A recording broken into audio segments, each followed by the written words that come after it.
بسم الله الرحمن الرحيم. الحمد لله الذي أنزل على عبده الكتاب ولم يجعل له عوجا قيما لينذر بأسا شديدا من لدنه ويبشر المؤمنين الذين يعملون الصالحات أن لهم أجرا حسنا ماكثين فيه أبدا وينذر الذين قالوا اتخذ الله ولدا ما لهم به من علم ولا لآبائهم كبرت كلمة تخرج من أفواههم إن يقولون إلا كذبا فلعلك باخع نفسك على آثارهم إن لم يؤمنوا بهذا الحديث أسفا إنا جعلنا ما على الأرض زينة لها لنبلوهم أيهم أحسن عملا وإنا لجاعلون ما عليها صعيدا جرزا أم حسبت أن أصحاب الكهف والرقيم كانوا من آياتنا عجبا إذ أوى الفتية إلى الكهف فقالوا ربنا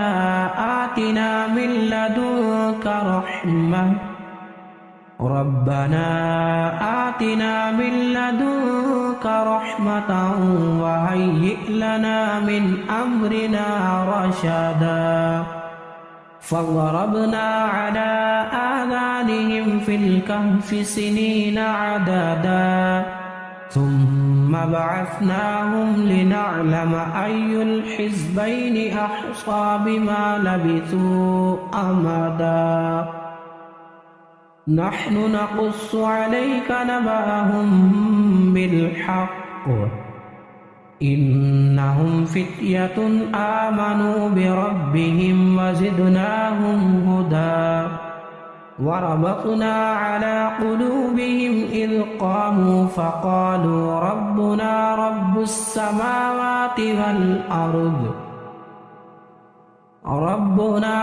السماوات والأرض لن ندعو من دونه إلها لقد قلنا إذا شططا هؤلاء قومنا اتخذوا من دونه آلهة لولا يأتون عليهم بسلطان بين فمن أظلم ممن افترى على الله كذبا وإذ اعتزلتموهم وما يعبدون إلا الله فأووا إلى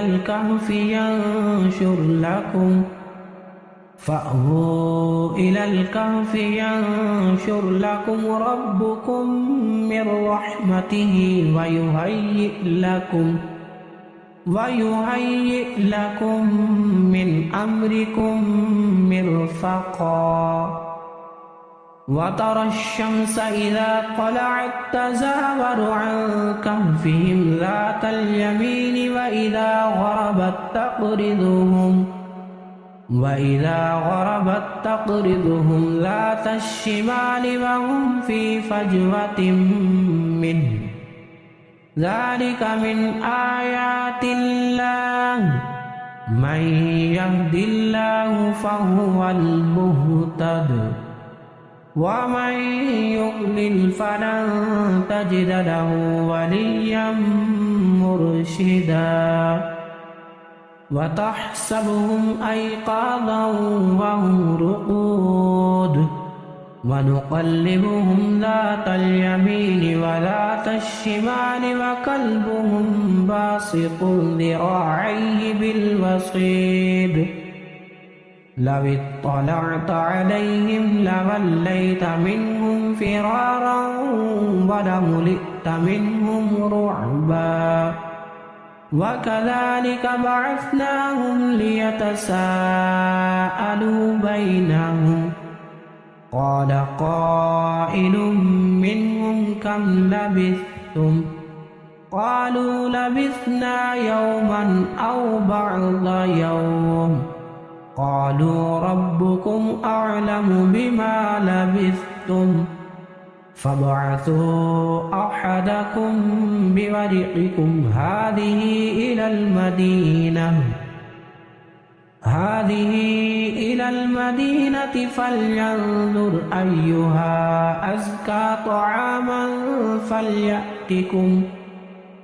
أزكى طعاما فليأتكم برزق منه وليتلطف ولا يشعرن بكم أحدا إنهم إن يظهروا عليكم يرجموكم أو يعيدوكم في ملتهم ولن تفلحوا إذا أبدا وكذلك أعثرنا عليهم ليعلموا أن وعد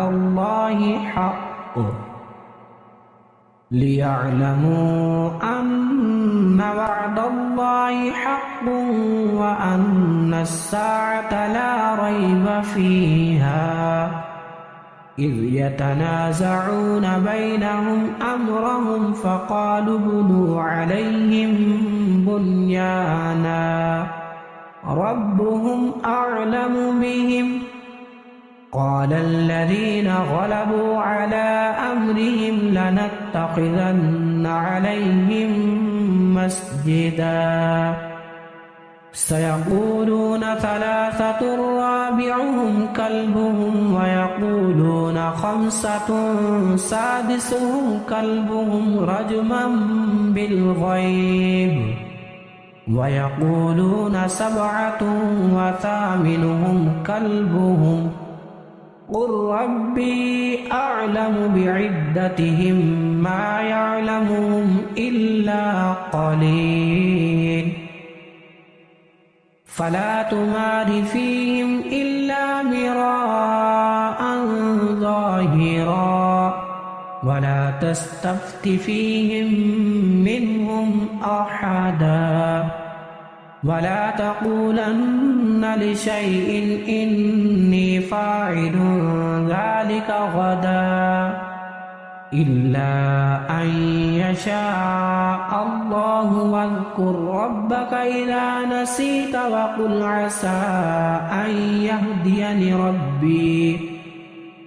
وقل عسى أن يهديني ربي لأقرب من هذا رشدا ولبثوا في كهفهم 300 سنين وازدادوا 9 قل الله أعلم بما لبثوا له غيب السماوات والأرض أبصر به وأسمع ما لهم من دونه من ولي ولا يشرك في حكمه أحدا واتل ما أوحي إليك من كتاب ربك لا مبدل لكلماته ولن تجد من دونه ملتحدا واصبر نفسك مع الذين يدعون ربهم بالغداة والعشي يريدون وجهه ولا تعد عيناك عنهم تريد زينة الحياة الدنيا ولا تطع من أغفلنا قلبه عن ذكرنا واتبع هواه وكان أمره فرطا وقل الحق من ربكم فمن شاء فليؤمن ومن شاء فليكفر إنا أعتدنا للظالمين نارا أحاط بهم سرادقها وإن يستغيثوا يغاثوا بماء كالمهل يشفي الوجوه بئس الشراب وساءت مرتفقا إن الذين آمنوا وعملوا الصالحات إنا لا نضيع أجر من أحسن عملا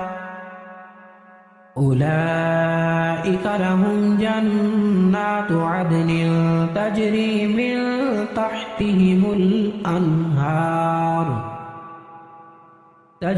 من تحتهم الأنهار يحلون فيها من أساور من ذهب ويلبسون ثيابا خضرا من سندس واستبرق متكئين فيها على الأرائك نعم الثواب وحسنت مرتفقا واضرب لهم مثلا الرجلين جعلنا لأحدهما جنتين من أعناب وحففناهما بنخل وجعلنا بينهما زرعا كلتا الجنتين آتت أكلها ولم تظلم منه شيئا وفجرنا خلالهما نهرا وكان له ثمر فقال لصاحبه وهو يحاوره أنا أكثر منك مالا وأعز نفرا ودخل جنته وهو ظالم لنفسه قال ما أظن أن تبيد هذه أبدا وما أظن الساعة قائمة ولئن رددت إلى ربي لأجدن خيرا منها منقلبا قال له صاحبه وهو يحاوره أكفرت بالذي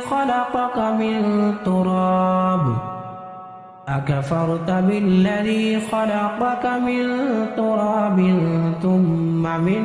نطفة ثم سواك رجلا لكن هو الله ربي ولا أشرك بربي أحدا ولولا إذ دخلت جنتك قلت ما شاء الله لا قوة إلا بالله إن ترني أنا أقل منك مالا وولدا فعسى ربي أن يؤتيني خيرا من جنتك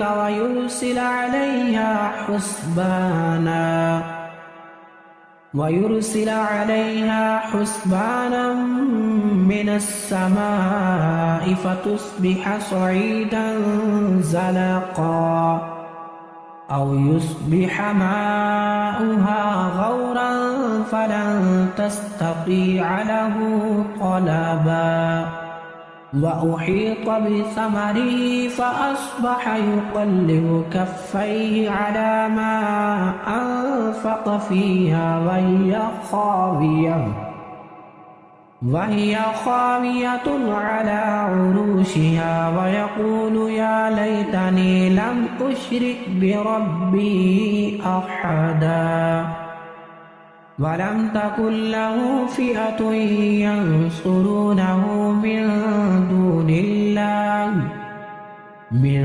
دون الله وما كان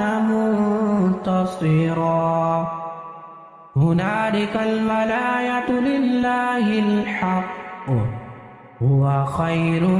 ثوابا وخير عقبا واضرب لهم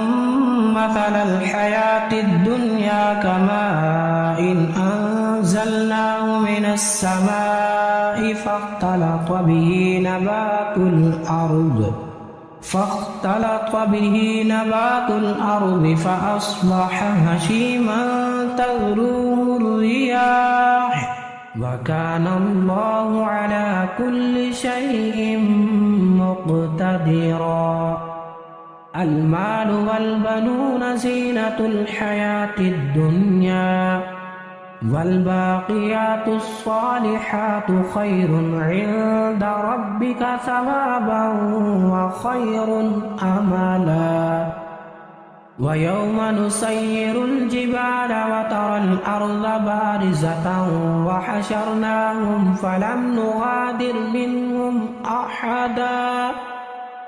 وعرضوا على ربك صفا لقد جئتمونا كما خلقناكم أول مرة بل زعمتم أن لن نجعل لكم موعدا ووضع الكتاب فترى المجرمين مشفقين مما فيه ويقولون يا ويلتنا ما لهذا الكتاب لا يغادر صغيرة ولا كبيرة إلا أحصاها ووجدوا ما عملوا حاضرا ولا يظلم ربك أحدا وإذ قلنا للملائكة اسجدوا لآدم فسجدوا إلا إبليس كان من الجن ففسق عن أمر ربه أفتتخذونه وذريته أولياء من دوني وهم لكم عدو بئس للظالمين بدلا السماوات والأرض ولا خلق أنفسهم وما كنت متخذ المضلين عضدا ويوم يقول نادوا شركائي الذين زعمتم فدعوهم فلم يستجيبوا لهم وجعلنا بينهم موبقا ورأى المجرمون النار فظنوا أنهم مواقعوها ولم يجدوا عنها مصرفا ولقد صرفنا في هذا القرآن للناس من كل مثل وكان الإنسان أكثر شيء جدلا وما منع الناس أن يؤمنوا إذ جاءهم الهدى ويستغفروا ربهم إلا أن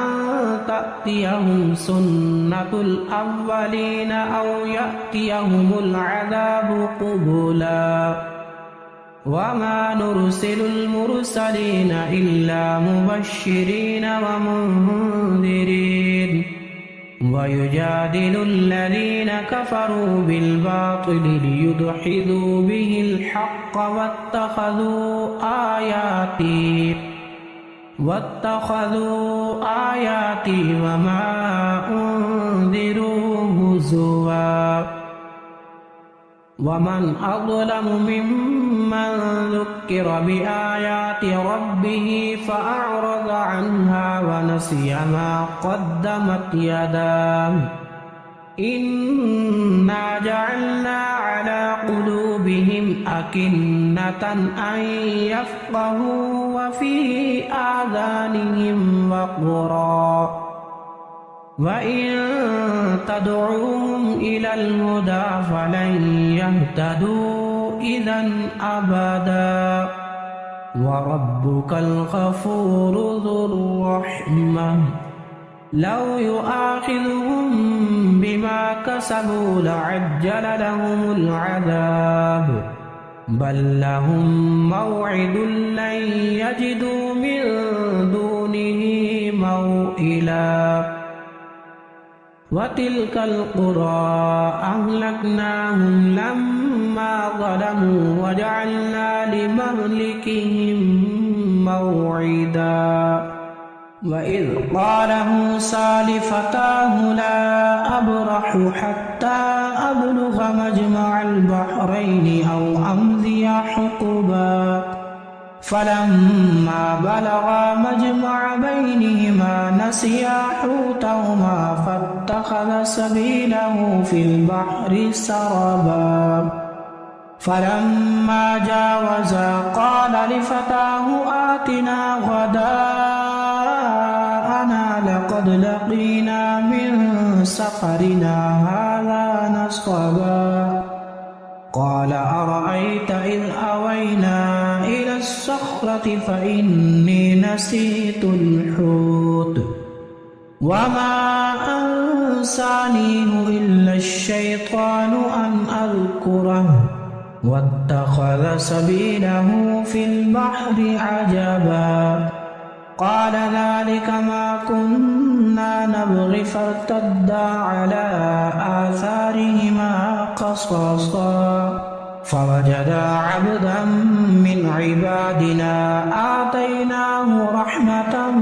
من عندنا وعلمناه من لدنا علما قال له موسى هل أتبعك على أن تعلمني مما علمت رشدا قال إنك لن تستطيع معي صبرا وكيف تصبر على ما لم تحط به خبرا قال ستجدني إن شاء الله صابرا ولا أعصي لك أمرا قال فإن اتبعتني فلا تسألني عن شيء حتى أحدث لك منه ذكرا فانطلقا حتى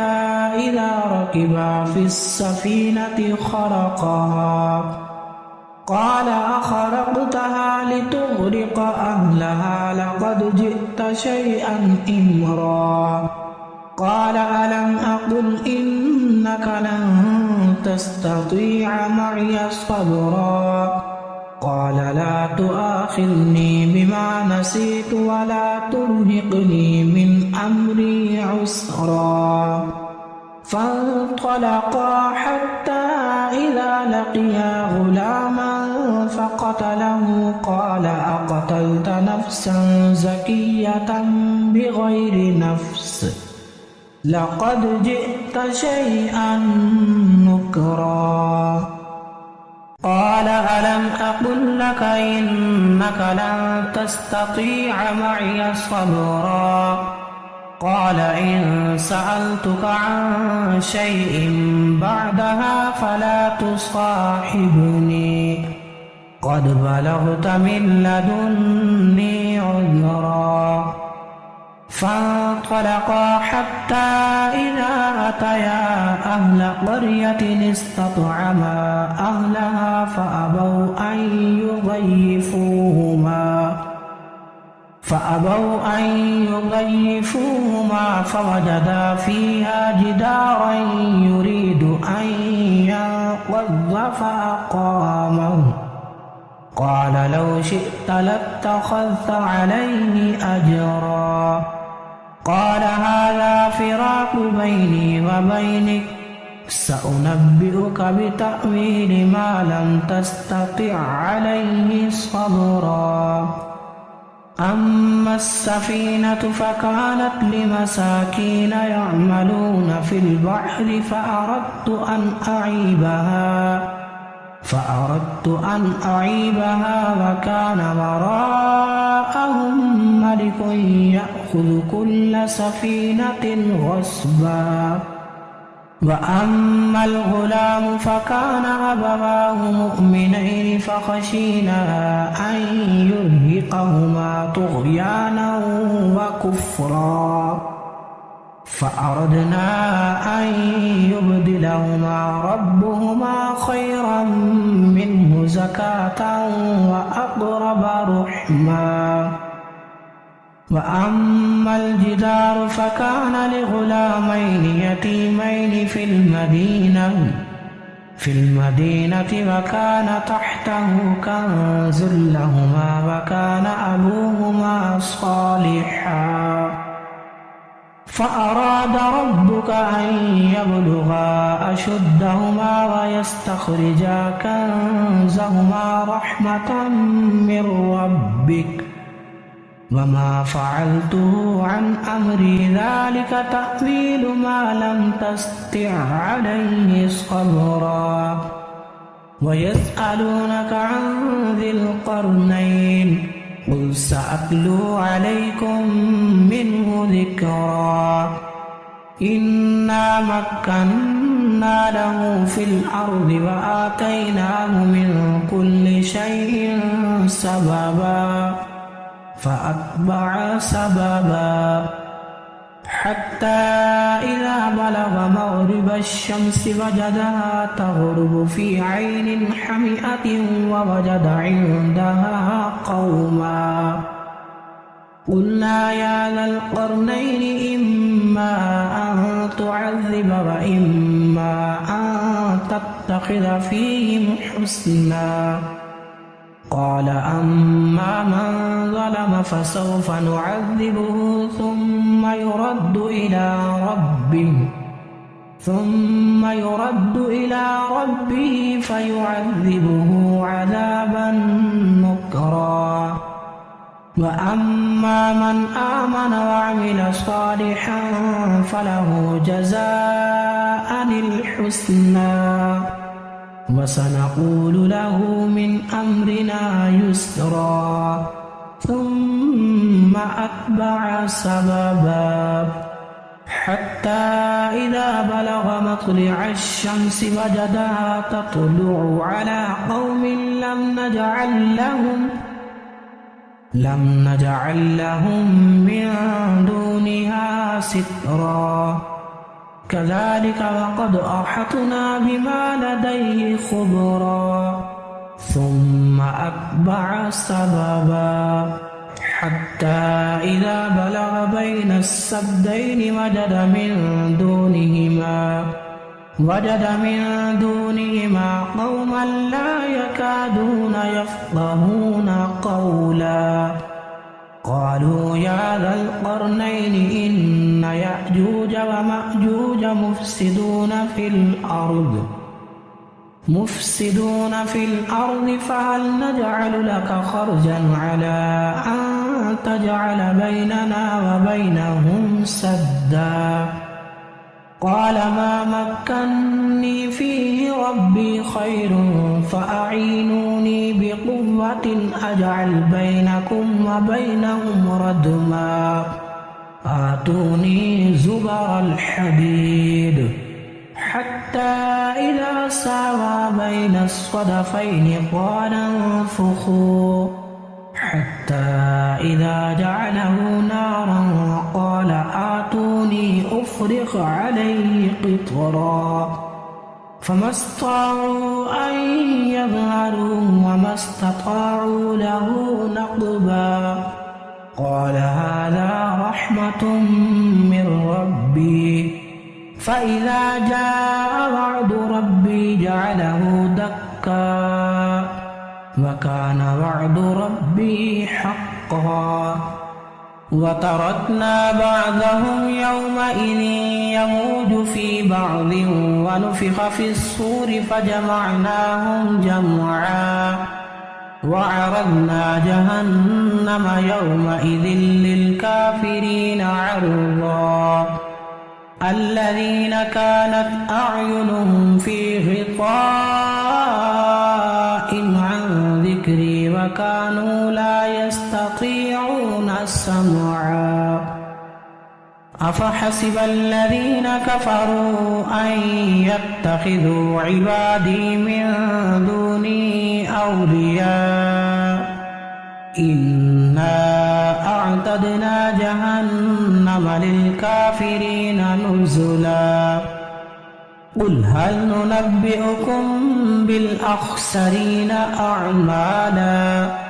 الذين ضل سعيهم في الحياة الدنيا وهم يحسبون أنهم يحسنون صنعا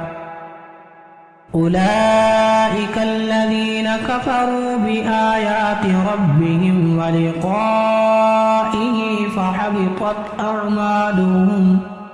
فحبطت أعمالهم فلا نقيم لهم يوم القيامة وزنا ذلك جزاؤهم جهنم بما كفروا واتخذوا آياتي ورسلي هزوا إن الذين آمنوا وعملوا الصالحات كانت لهم جنات الفردوس نزلا خالدين فيها لا يبغون عنها حولا قل لو كان البحر مدادا لكلمات ربي لنفذ البحر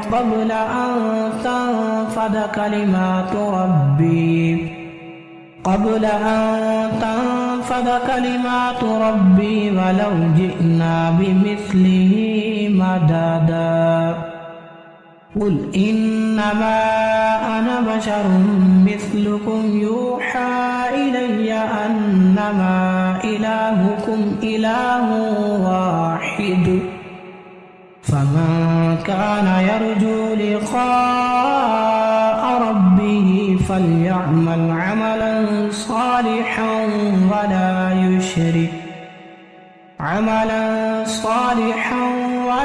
يشرك بعبادة ربه أحدا.